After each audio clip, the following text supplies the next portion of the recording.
Hi, this is Stephanie. Let me tell you a story. This is chapter 3 of my long form ongoing story, The Infinite Library. That chapter is called Interjob. After what felt like several years, it was probably only a few hours, Nureddin finally managed to escape the library back to his home universe. He liked his team, of course, and he enjoyed the work. He wouldn't have applied to be an agent if he hadn't liked the work or thought he was good at the tracking and capture that were necessary components of keeping the universe safe. But the paperwork part, the only good thing about paperwork was the number of trees that died in order to make all that paper. Nureddin grinned to himself as he made his way through the transit tunnels and came out in his home universe, not far from the cabin he'd built with his brother decades earlier. It was twilight, as usual, and the fire outside was banked but not out. He took a long, deep breath of good, clean, proper air, and let it out slowly as he allowed himself to relax back into the place he belonged. He was home, and he would be able to stay there for a little while at least. Niles made sure Sophia and Beale were safely off to their own universes before taking his own transit tunnel. Veronica very rarely spent more than a few hours in her home universe anymore, making more of a home out of the library than the shabby studio apartment that had been her base of operations for so many years before she became an agent. As such, she shooed the rest of her team away once the preliminaries of the paperwork were taken care of, and Niles had seen her chatting up a dark-haired woman dressed in an outfit that complemented Veronica's own as she left. The woman's throaty laugh followed him out of the room, and he smiled to himself. He hoped Veronica would find someone she felt safe with, as it had been such a long time since the incident. Once Sophia and Beale were on their way, Niles meandered through the transit tunnels to the area of his universe, which was quite a long way from the modern section where the other two resided. Being part of an epic fantasy universe meant being in a more isolated part of the library in general. Being in a sword and sorcery epic fantasy universe was more niche again. He sighed, wishing once again that Nureddin had waited for the rest of them before running back home.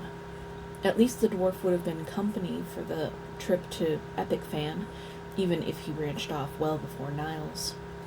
Nevertheless, Niles knew that he was stalling because he didn't truly want to go back to his home universe. With a tremendously deep sigh, Niles passed through the walls of the library and into his universe. He was in the throne room of his castle, having entered just behind his own throne, and as usual, there was an audience waiting. He took a moment to school his facial expression into something other than disappointment, before settling in his throne and nodding to the page standing next to the chair, holding his crown on a velvet cushion. With trembling hands, the boy placed the crown on his king's head, then stepped back immediately, refusing to look Niles in the face. Niles closed his eyes for a moment, taking the time to remind himself of who he needed to be in this universe, then opened his eyes again. Who or what is on the schedule? Beale's commute back to his universe was much shorter, being a branch off of a huge limb known as romance. He was eager to get back, as he always missed his leading lady, and when he had to be away from her for more than an hour or so. The thing that bothered him the most about being a modern character was that he was aware of and capable of using modern technology like cell phones. However, such things didn't work when he was in Prime or in some other universes. As such, he hadn't been able to call or text Kelly at all for almost a day, and it was nearly driving a hole into his very being. As soon as he made his way back into his own universe, his cell phone was buzzing with notifications of missed calls and texts from Kelly, all of them demanding his immediate attention. Beale had missed a page or two out of the agent training guide, and so had not set up a designated arrival spot in his universe for when he needed to come back from someplace like the library. Because of this, he didn't have much control over where he ended up when he came back, and that frequently caused some awkward encounters and conversations. He really needed to fix that at some point. For now, however, he just made sure he hadn't ended up in a busy road somewhere. That had happened once already and had almost led to a really sticky situation. Then found a quiet place to sit and go through his messages. Sophia sighed with deep relief as she made her way up the steps to her tidy home on the edges of a small town in middle America. It was autumn, and the leaves on the big tree in her front yard had turned golden, but not quite started falling yet.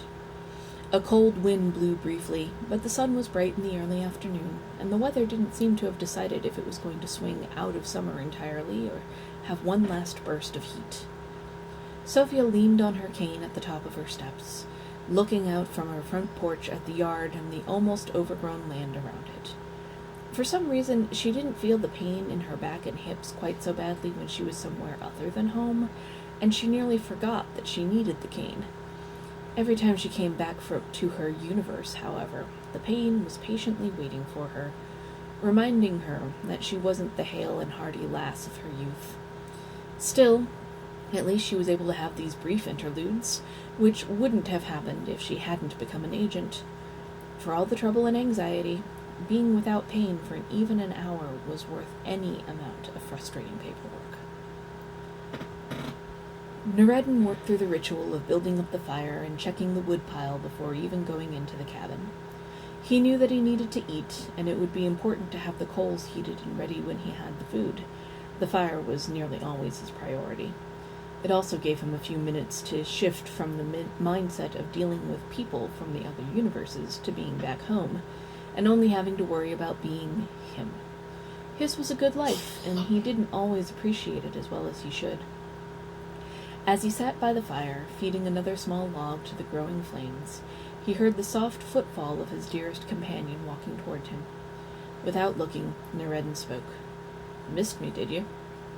A cold, wet nose briefly bumped against Noureddin's shoulder, not hard enough to move him, but with enough pressure to make it clear the move was intentional and not accidental.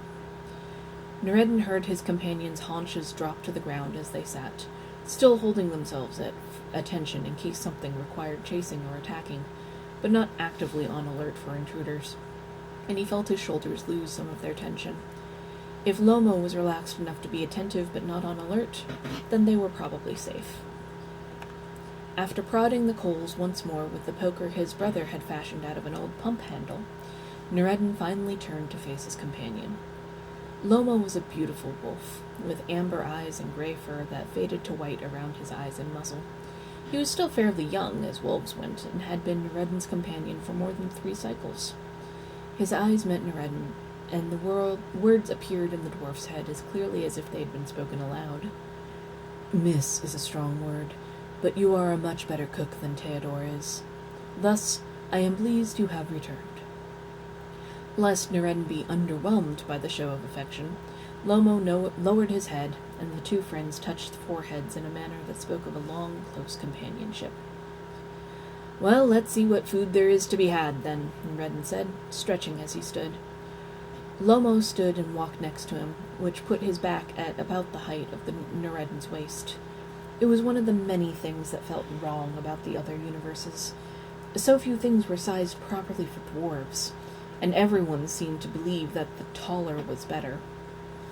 Noureddin shook his bearded head again, and made his way into the cabin with Lomo, looking for both his brother Theodore and for food that could be turned into dinner.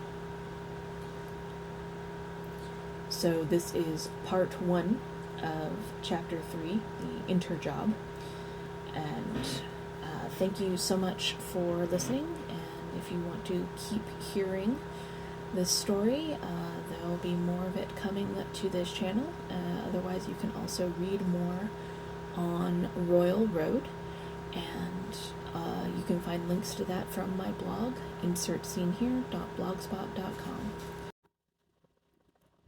Thanks much, y hasta pronto.